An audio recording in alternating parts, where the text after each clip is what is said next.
ऐसे में समस्तीपुर लोकसभा के हर प्रखंड में एक अटल टिंकरिंग लैब का निर्माण हो, ताकि वहां के जो गरीब बच्चे हैं, वंचित बच्चे हैं और ग्रामीण क्षेत्र के बच्चे हैं, उनको भी इनोवेशन और टेक्नोलॉजी में आगे बढ़ने का सामान्य अधिकार मिले। नमस्कार, पॉलिटिक्स में आप सबों का स्वागत है। और आज हम पॉलिटिक्स में बात शांभवी चौधरी के पॉलिटिक्स की कर रहे हैं, बाप बेटी की पॉलिटिक्स की कर रहे हैं, क्योंकि दोनों का लहजा, पिता पुत्री का जो लहजा है ना, उस लहजे के सहारे राजनीति को समझ सकते हैं कि वो किस तरीके की राजनीति या किस राजनीतिक मिजाज के साथ वो बने रहना चाहते हैं। शुरुआत अशोक चौधरी के आज उस बयान से हम करने जा रहे हैं, जिस बयान को लेकर साफ ये दिख रहा है कि वो अशोक चौधरी को लेकर नहीं, सम्राट चौधरी को लेकर किस तरीके का भाव रखते हैं। मतलब यहाँ तक जो आप सोच नहीं सकते हैं। इस बात को लेकर कोई बीजेपी का बड़ा नेता भी बोलने से परहेज करता है। वो बातें अशोक चौधरी ने कह डाला आज। मतलब इससे बड़ा मौसम वैज्ञानिक और क्या हो सकता है कि भाई हमें क्या बोलना है बिहार में कि राजनीति में बने रहने के लिए किस हद तक तारीफ करना है, और या फिर सामने वाले से किस तरीके का रिश्ता है, ये कोई मौसम वैज्ञानिक ही समझ सकता है।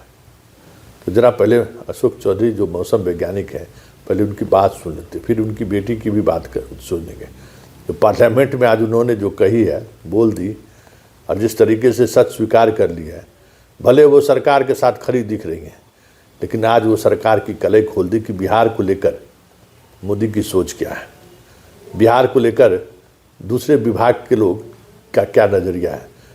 मतलब कहते हैं ना कि बोलते बोलते वो बोल गई, और वो सच बोल गई जिस सच से समझा जा सकता है कि चुनावी जुमलेबाज लोग चुनाव के बाद क्या करेंगे। जो कहता विपक्ष आरोप लगाता है ना, चुनावी जुमलेबाज जो है ये कुछ सिर्फ बोलता है, तो वो बातें थोड़े दिनों के बाद समझ में आएगी। लेकिन वर्तमान स्थिति क्या है, यह समझने के लिए शांभवी के आज पार्लियामेंट में दी गई भाषण को जरा सुन के आप समझ सकते हैं। लेकिन शुरुआत हम अशोक चौधरी के उस बयान से सुनिए, जिसमें आपको लग जाएगा कि देखिए मौसम वैज्ञानिक सच में मौसम वैज्ञानिक है।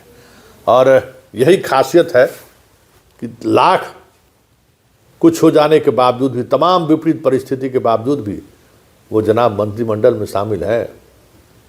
सारे विधायक चुनाव के दौरान इनके इस डिपार्टमेंट से की वजह से जलील होते रहे।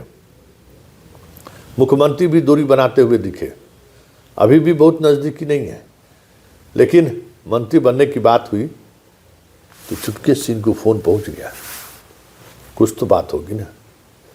तो क्या बात है अशोक चौधरी में, जरा इनकी भी सुनिए। देखिए किस तरीके से अपराध को लेकर जब बात हुई तो मीडिया वाले के सवालों का जवाब किस तरीके से देते हैं, ज़रा सुनिए, क्योंकि ये सुनना ज़रूरी है। और उसके आधार पर आप अशोक चौधरी के राजनीतिक मक्खनबाजी को समझ सकते हैं, जिसके सहारे वो अभी भी बिहार की राजनीति में बना हुआ है। सुनिए क्या कह रहे हैं अशोक चौधरी। है राजभवन का नाम, लेकिन लोक भवन के बाद आम जनता के लिए भी राजभवन ओपन होना चाहिए। सिर्फ नाम बदलने से कार्य प्रणाली नहीं बदलती है। अगर राजभवन का नाम लोक भवन किया गया, ये तो अच्छी शुरुआत है, लेकिन आम जनता को उपलब्धता भी होना चाहिए, सिर्फ नाम बदलने से नहीं होगा। सम्राट चौधरी को भाजपा बुलडोजर बाबा बता रही है, बुलडोजर एक्शन की तारीफ हो रही है। नीतीश मॉडल सही नहीं है क्या? बिहार में योगी मॉडल की बात हो रही है कि हर व्यक्ति का और हर नेता का अपना तरीका होता है, अपना अपना स्टाइल होता है।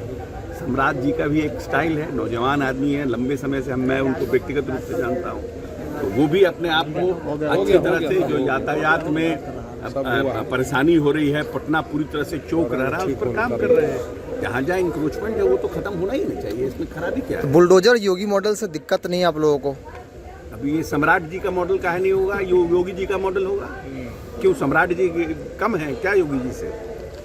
चलिए सुन लिए, उस योगी मॉडल की को लेकर इन्होंने चुप्पी साधी है या फिर पलटवार किया है, जिस बुलडोज़र को लेकर पूरे बिहार में एक अलग तरीके की नैरेटिव मीडिया के द्वारा बनाई जा रही है, उस नैरेटिव को इसने खारिज करने की कोशिश की है। अब समझ जाइए कि कितने बड़े मौसम वैज्ञानिक। अब चलिए बात बेटी की भी कर देते हैं। ये तो पिता की बात की, अब पुत्री की भी बात कर लीजिए। आज सदन में वो भाषण देने का उनको मौका मिला, तो भाषण की शुरुआत वो किस अंदाज में की और फिर चलते चलते कौन सी ऐसी सच से सरकार को आईना दिखा दिया, जरा पहले इनकी बात को सुनिए। बिहार की बेटी होने के नाते हम आपको और इस पूरे सदन को बिहार की अकल्पनीय और ऐतिहासिक जीत की बधाई देते हैं। बिहार ने पूरे देश में ये स्थापित कर दिया है कि झूठ और नफरत की राजनीति पर विकास की राजनीति हमेशा भारी पड़ती है। सभापति महोदय, आज का जो विषय है वो बिहार के भविष्य से जुड़ा हुआ है। नीति आयोग ने अटल इनोवेशन मिशन के तहत पूरे देश में 10,000 अटल टिंकरिंग लैब्स बना करके शिक्षा के केंद्र में एक नई क्रांति लाने का आह्वान किया है। इसमें जो सबसे सराहनीय पहल है वो ये है कि 5,692 जो अटल टिंकरिंग लैब्स हैं वो ग्रामीण क्षेत्र में है। और एक महिला जनप्रतिनिधि होने के नाते हम हमारी वित्त मंत्री श्री निर्मला सीतारमण जी का हार्दिक आभार व्यक्त करेंगे कि 2025-26 के बजट में उन्होंने 50,000 ऐसे और अटल टिंकरिंग लैब्स खोलने की घोषणा की है।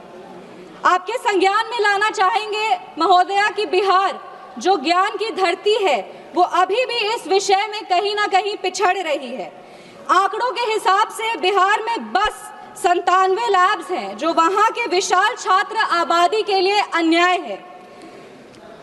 वहां के जितने भी सरकारी स्कूल के बच्चे हैं महोदया, उनके आंखों में सपने तो हैं पर संसाधन नहीं है। मेरी ये मांग है कि समस्तीपुर लोकसभा, जो आप कह सकते हैं कि बाढ़ प्रभावित भी है और अधिकतर वहां की जो आबादी है वो ग्रामीण है, ऐसे में समस्तीपुर लोकसभा के हर प्रखंड में एक अटल टिंकरिंग लैब का निर्माण हो, ताकि वहां के जो गरीब बच्चे हैं, वंचित बच्चे हैं और ग्रामीण क्षेत्र के बच्चे हैं, उनको भी इनोवेशन और टेक्नोलॉजी में आगे बढ़ने का सामान्य अधिकार मिले। बहुत बहुत धन्यवाद। जय हिंद, जय बिहार। माननीय सदस्य डॉक्टर शिवाजी बड़प्पा जी। धन्यवाद अध्यक्ष महोदया। मैं आपका ध्यान महाराष्ट्र के मराठवाड़ा क्षेत्र, विशेष रूप से लातूर, नांदेड़। सुन लिए, बिहार की जीत के गौरव गाथा को उन्होंने खुद वर्णन किया, लेकिन उस गौरव गाथा के साथ बिहार के उस सच को भी वो बोल बैठी कि पूरे बिहार में देश की दूसरी सबसे बड़ी आबादी वाली राज्य, देश में सबसे ज़्यादा स्कूलों वाले राज्य में बिहार एक।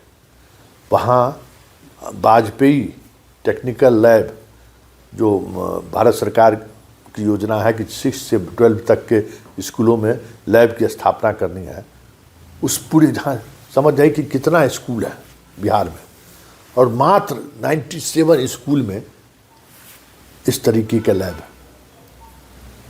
और वो मांग करती है कि लैब की संख्या बढ़ा दी जाए। मतलब बिहार को किस तरीके से अनस्किल की साजिश राष्ट्रीय फलक पर चल रही है, संभवी के आज के इस बयान से समझाया जा सकता है। क्योंकि 6 से 12 तक में अगर लेबोरेटरी ना हो, 10th 12th के स्टूडेंट को लेबोरेटरी नहीं हो, तो फिर साइंस में उसकी पढ़ाई का मतलब क्या है। और आप समझ सकते हैं कि इतनी बड़ी आबादी, इतने बड़े छात्रों का बिहार, वहाँ 97 स्कूल में ही मात्र इस ये योजना चली है। 5,000 से अधिक स्कूलों में पूरे बिहार में है, पूरे देश में है, उसमें बिहार में 100 भी नहीं है। अब आप समझ लीजिए। तो कभी कभी बातें इस तरीके से चलती हैं कि वो सच सामने आता है। तो बिहार की राजनीति का ये पिता पुत्री का जो कम्बिनेशन है, जो कम्बिनेशन एक मौसम वैज्ञानिक के उस चाल चरित्र चेहरे का परिणाम है, जिसके सहारे वो बिहार की राजनीति में आगे मतलब बढ़ रहे हैं और बने हुए हैं। लेकिन बने कैसे हुए हैं वो अशोक चौधरी के बयान से समझा जा सकता है।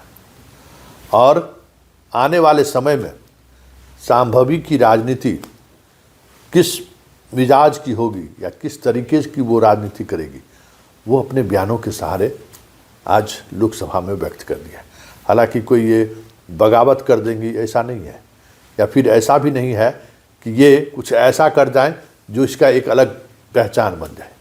जिस कंस्टिट्यूंसी से ये सांसद हैं, संयोग देखिए कि उस कंस्टिट्यूंसी में 97 में लैब में एक भी लैब समस्तीपुर लोकसभा क्षेत्र में नहीं है। ये भी बातें एक सत्य है। मतलब लोकसभा में बोलने का अवसर मिला तो बोलते बोलते वो सारी बातें भी वो बोल बैठी जो बिहार के बारे में केंद्र की क्या समझदारी है या केंद्र की क्या सोच है या फिर केंद्र किस नज़रिए से बिहार को देखती है। तो चलिए, पिता पुत्री का यह राजनीतिक कैरियर कहाँ तक जाता है ये तो वक्त बताएगा, लेकिन इतना तो तय है कि अशोक चौधरी जिस तरीके से मौसम वैज्ञानिक के तौर पर राजनीति कर रहे हैं, बहुत इस तरीके की राजनीति करने वाले परिवार का राजनीति में अवसान जल्द से जल्द नहीं होता है, क्योंकि ये कहीं भी रहेंगे, कांग्रेस में भी रहे तो बेहतर तरीके से परफॉर्मेंस हो या ना हो, सीधे राहुल से जुड़े रहे। नीतीश के पास आए तो आज अब देख ही रहे हैं, अब नीतीश का दिन घटने वाला है या नीतीश का ऐसा दिन आने वाला है जिस समय में उनकी उपयोगिता का पर सवाल उठेगा, तो आज से वो सम्राट चालीसा पढ़ने लगे हैं। चलिए, पॉलिटिक्स में इतना ही। फिलहाल इजाज़त दीजिए, नमस्कार।